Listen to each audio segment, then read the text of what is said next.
vibrations caused by rock breaking under stress.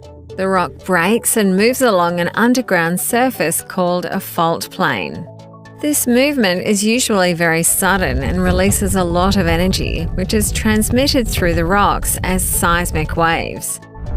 This event is measured on the moment magnitude scale. An increase of 1 unit of magnitude is equivalent to 10 times the amplitude and 30 times the energy.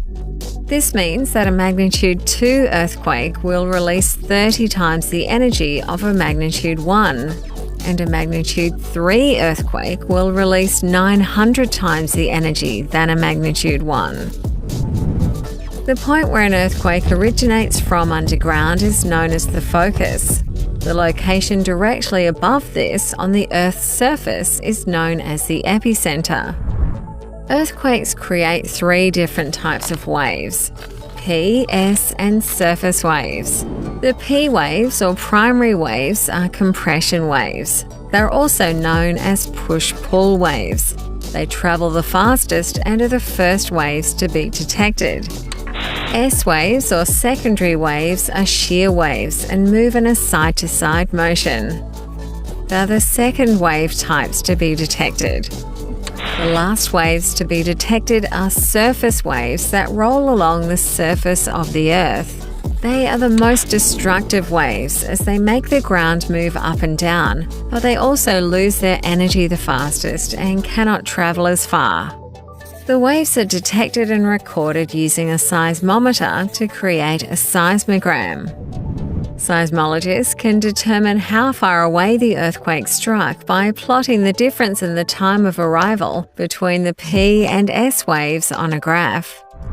Seismologists can determine the epicenter by drawing circles on a map, showing the radius of the distance from the earthquake of 3 or more seismic recording stations. The point where these circles intersect determines the epicenter of the earthquake. This method is known as triangulation. Earthquakes also tell us about the interior structure of the Earth.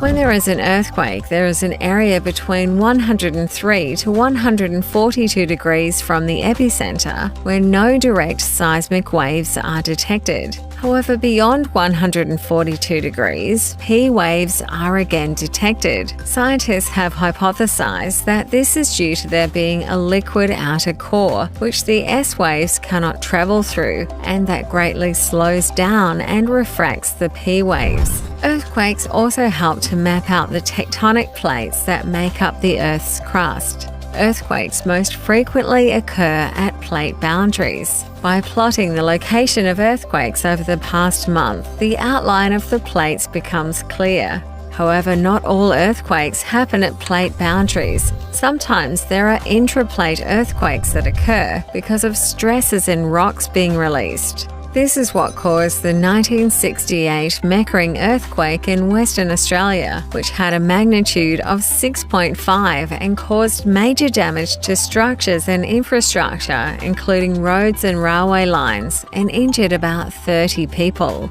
Scientists are researching ways to predict when an earthquake might happen, such as sampling gases released from underground and measuring built-up stresses in rocks. However, there is currently no way to know for certain where and when the next one will occur and how big it will be.